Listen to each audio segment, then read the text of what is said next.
buenos días, buenas tardes, buenas noches.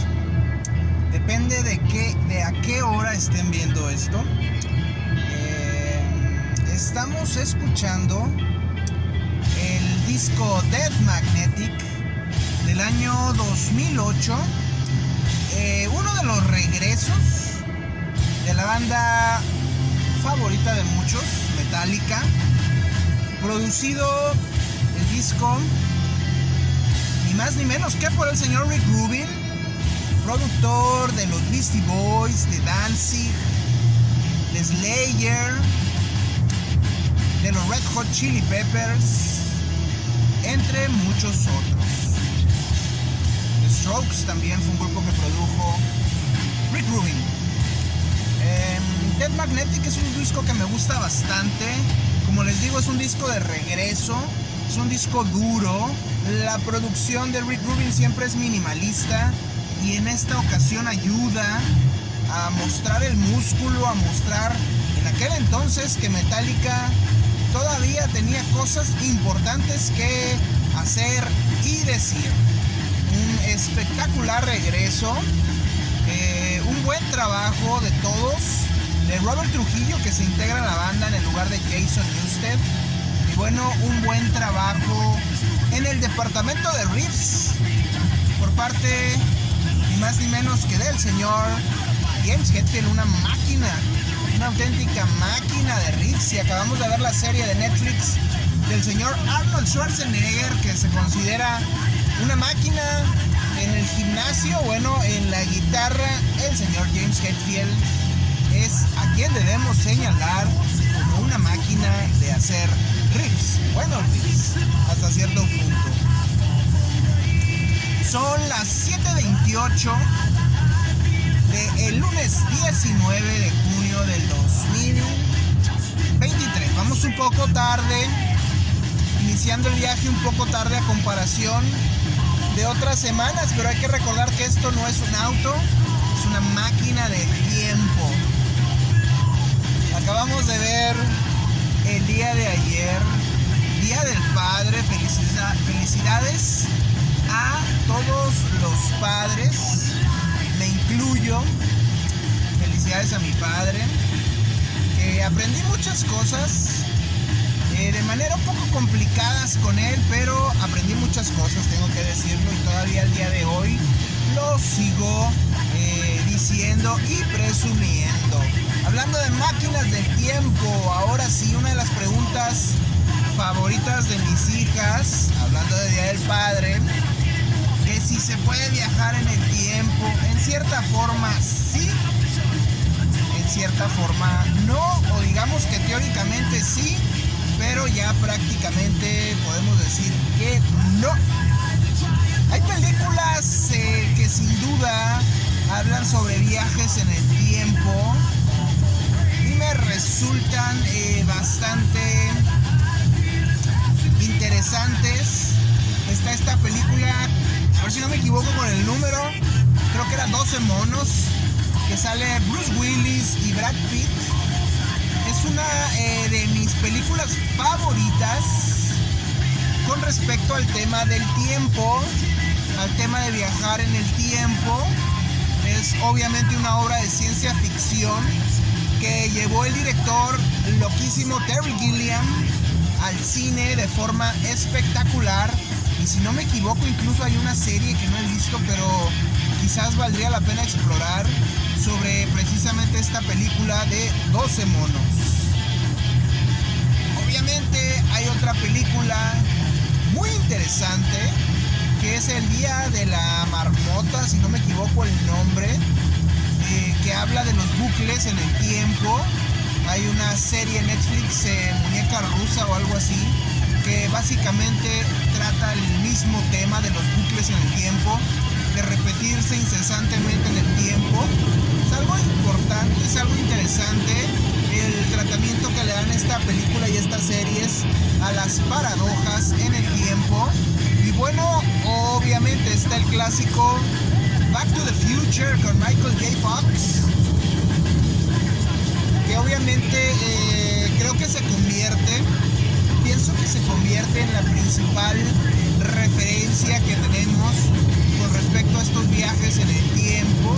Ha habido por ahí muchas otras del tipo que viaja en el tiempo hacia atrás, pisa una mariposa o un gusano o algo así, y toda su vida cambia cuando él regresa, que es el llamado efecto mariposa. Y bueno, creo que Back to the Future es el referente dentro de la cultura popular más importante con respecto a estos viajes en el tiempo. No sorprende que se convierta en un importante referente en la película The Flash, la más reciente del universo de la DC Comics. Uno de mis personajes de cómics de la DC, hay que aclarar, de la DC hay Marvel Comics y hay DC Comics. De la DC Comics, mis personajes favoritos siempre han sido Batman y The Flash. Pudiera hablar, por ejemplo, del Lex Luthor también, pero pues, obviamente ya como villano, como superhéroes, pues está Batman y está The Flash. The Flash es un poco complicado hablar de él, porque definitivamente no es uno de los personajes favoritos de muchos. No me gusta decirlo, pero es un personaje que se considera segundón o de segunda categoría o de segundo nivel dentro del mundo de los cómics, sobre todo de la DC. En el mundo de la DC siempre vamos a tener a Superman, a Batman, a la Mujer Maravilla, a Green Lantern, a Linterna Verde.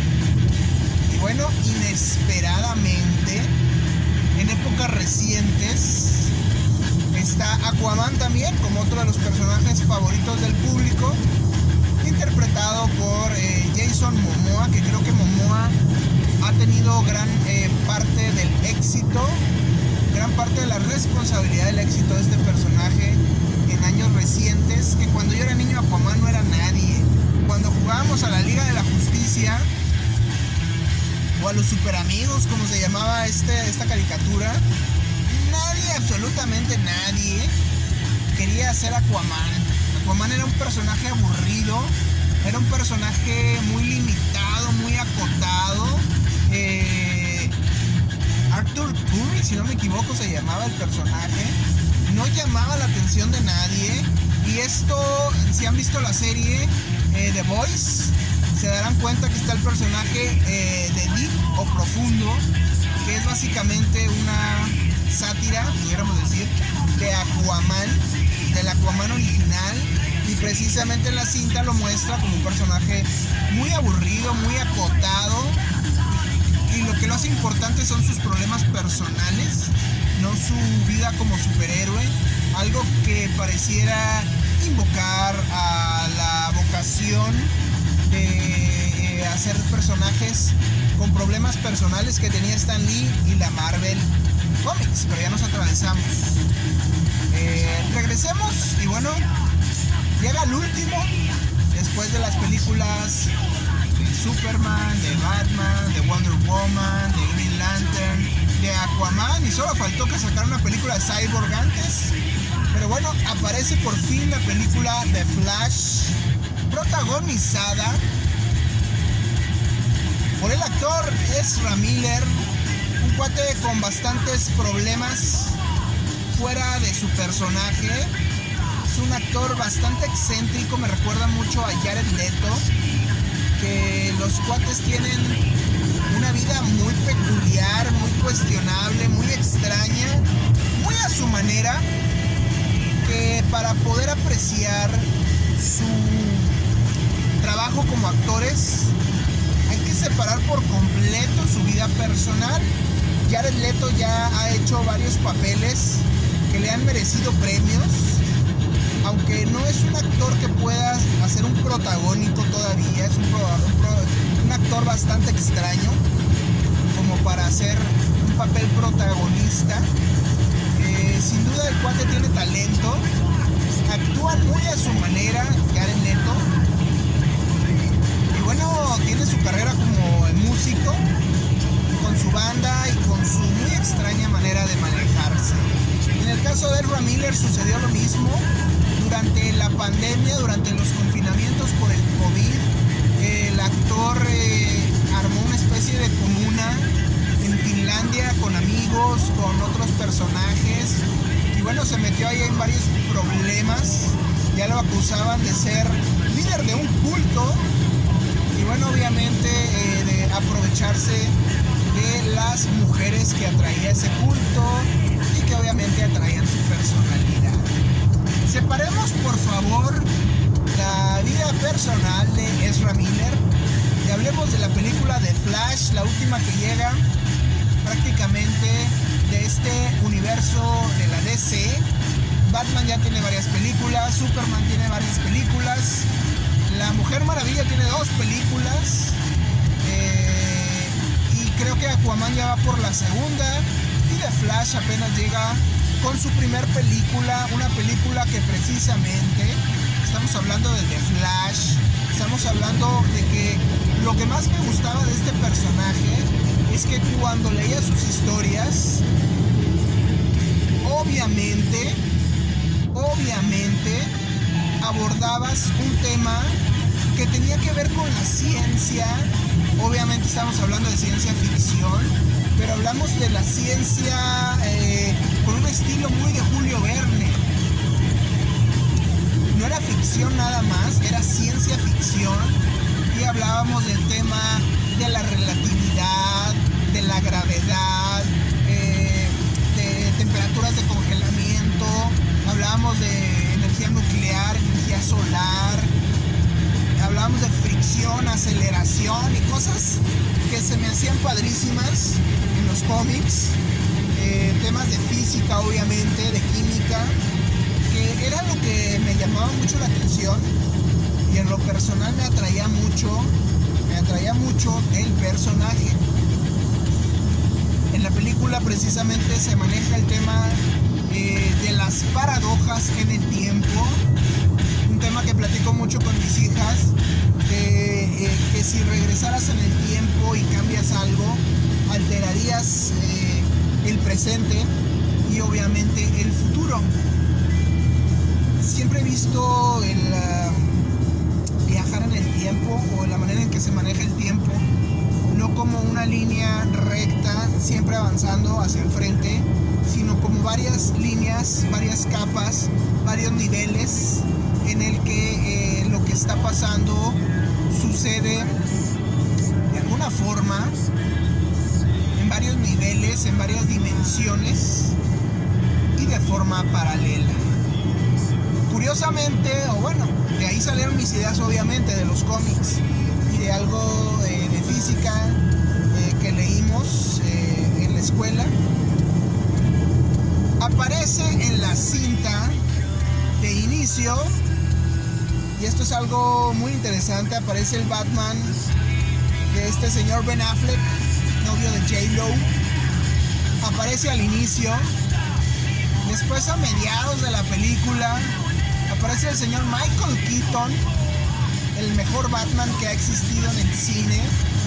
Regresa, hace una actuación memorable y explica precisamente con espaguetis este tema de los viajes y de las paradojas en el tiempo.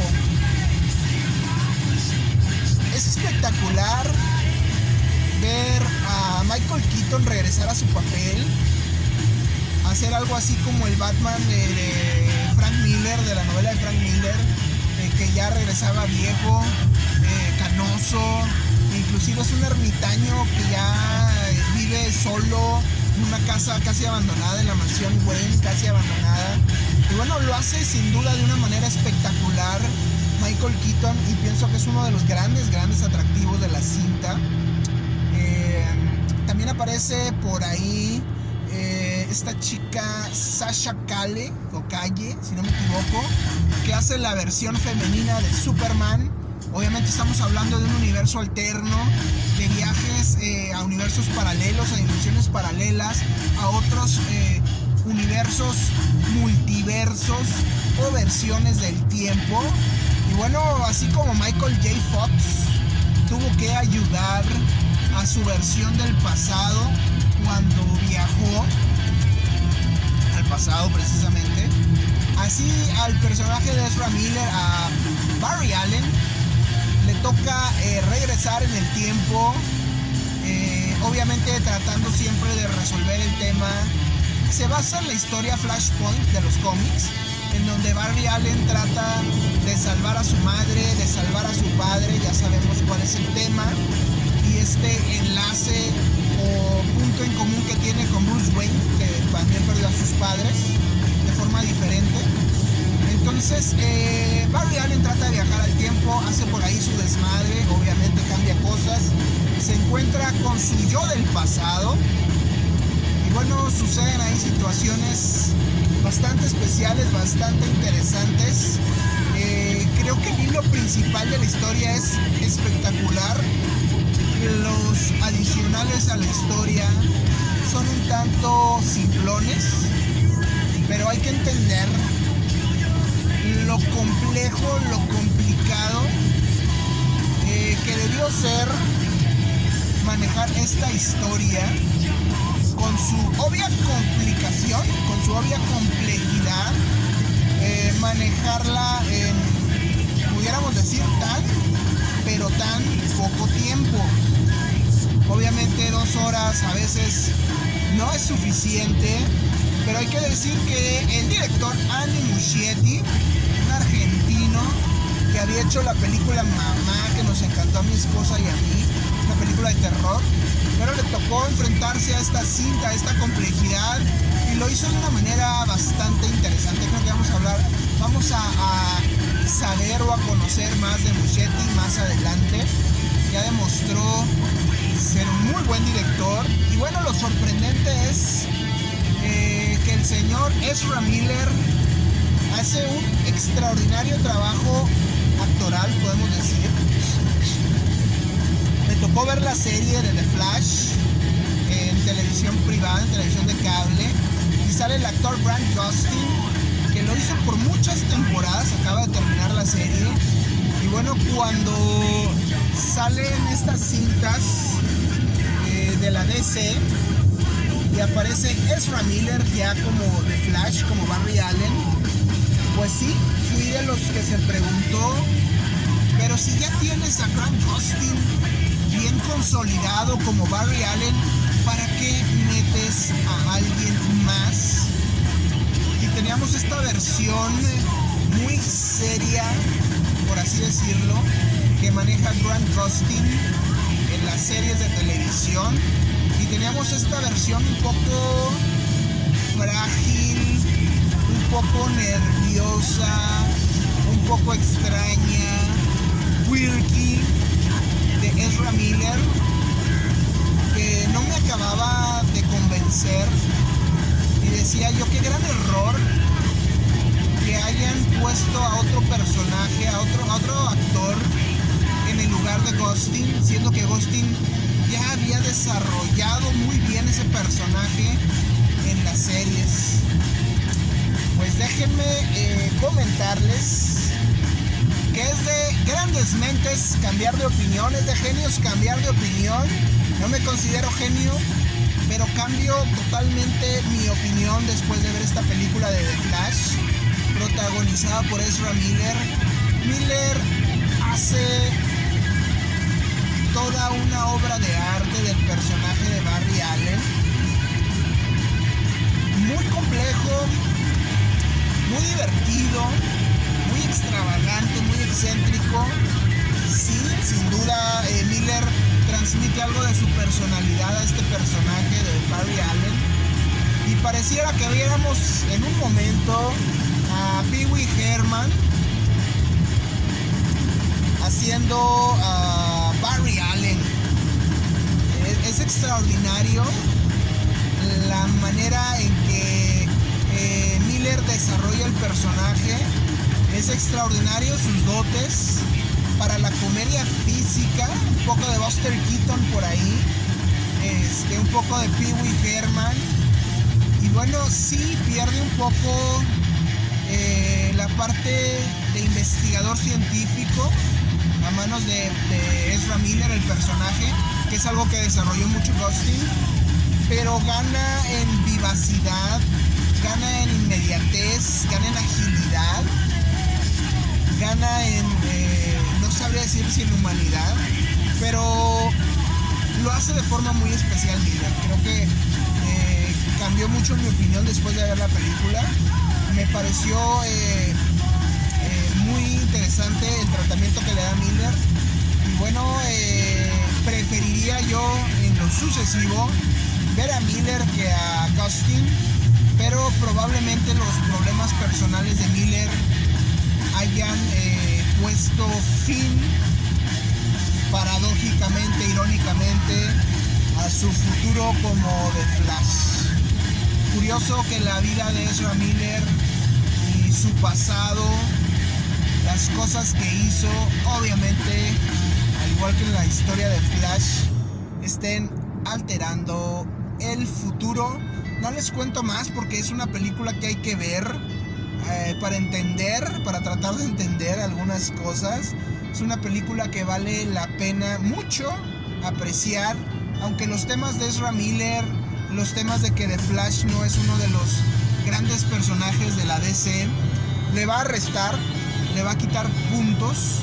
Y bueno, curiosamente, pues la gente prefiere las películas de personajes que a mí en lo personal se me hacen menos interesantes, como Superman, como Aquaman, pero bueno, el marketing es importante siempre. Vean The Flash, véanlo con la mente abierta, aprecien la actuación de Ezra Miller, muy interesante, y algunos detalles, algunos guiños que hace Muschietti a través de su cinta, a través de la historia. Hay que señalar que The Flash no es solamente una película sobre el personaje, sobre el velocista escarlata. Es un gran homenaje al mundo de la DC. Creo que es el mejor homenaje en película que se ha hecho al mundo de los cómics llevados a la pantalla grande. Aparecen ahí de forma digital, que mucha gente lo ha criticado, es otro de los puntos difíciles de la película, pero aparecen muchos personajes que van a poder ver, que van a poder identificar, y que sobre todo para gente que ya superamos las 4 décadas, como diría Ricardo Arjona, malísimo compositor, los que hemos superado las 4 décadas vamos a identificar muchas cosas, vamos a viajar un poco al pasado y un poco al mundo que nunca fue. Los que vean la película y entiendan esos temas me van a comprender mejor. Y bueno, vale mucho la pena ver la película, muy interesante, muy buena, la recomiendo. The Flash, con el actor Ezra Miller y el regreso del señor Michael Keaton, el mejor Batman de la historia.